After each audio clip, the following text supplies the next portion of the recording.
Unit 4 Relations, Lesson 2 Using Scatter Plots to Analyze Data. So in the previous sheet, we looked at some definitions for independent and dependent variables. So now what we're going to do is how to draw a scatter plot. So I have two sets of data here. So I've got the chart showing the number of hours spent studying for a math exam and the mark for each student received. So there's 12 sets of data. So we are analyzing 12 students.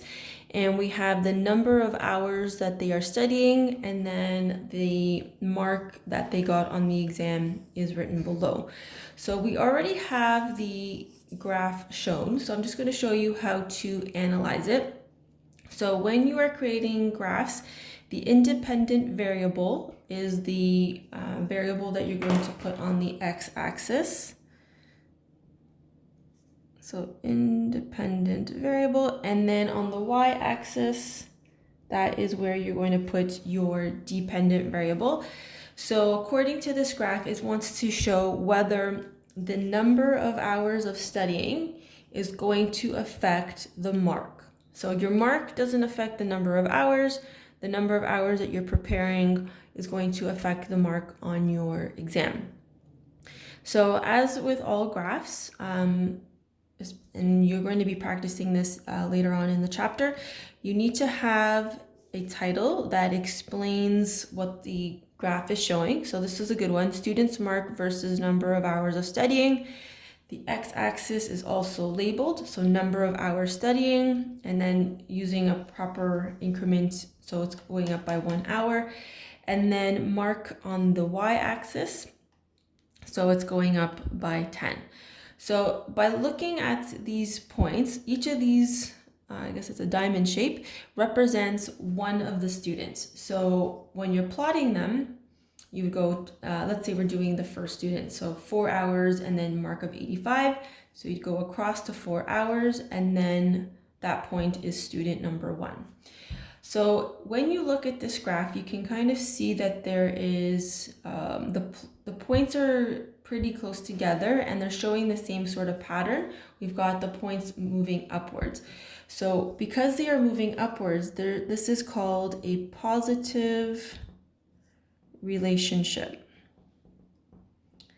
So what this data is showing is that the more hours of studying that a student does, the higher their mark will be.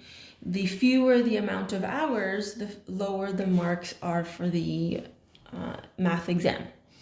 So according to this, we don't have any outliers. All the data points are kind of agreeing with each other. But let's say we had one student who studied for 1 hour and they got a 90%. Similarly, let's say we had a student who studied for 6 hours and they scored a 50%. Okay, so these two data points that I've added here, they don't correspond with the positive relationship that states that as a number of hours studying increases, the marks also increase. So these would be examples of outliers. So this outlier is stating that this person studied for 6 hours but still got a low mark. This outlier is a person that studied for 1 hour and still got a high mark. So they don't correspond with the data. So they could be errors. So it could be someone that maybe lied about the number of hours that they studied. So it could be any type of reason. So number 1, it says describe the relationship between the variables. So because this is our data set right here, this data set is showing a positive relationship, which we already mentioned. So as hours of studying increases. So hours of studying is our independent variable.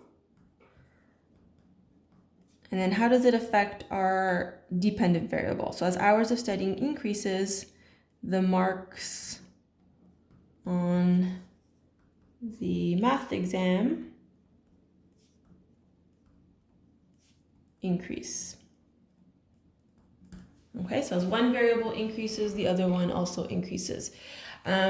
identify any outliers. So if we're looking at the original data set, so ignore the red ones that I added, there are no outliers. Everyone is kind of in the same spot. We do have a bit of a range here at 2 hours of studying where students are getting about in the high 50s to 70s, but in general, the scatter plot is showing that as someone increases the amount of studying, the marks are also increasing.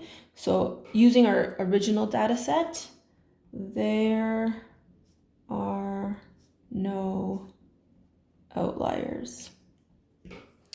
So lesson 2 is done. Please go to the worksheet entitled Using Scatter Plots to Analyze Data and try to do that worksheet. Answer key is also posted, so make sure you are checking your work.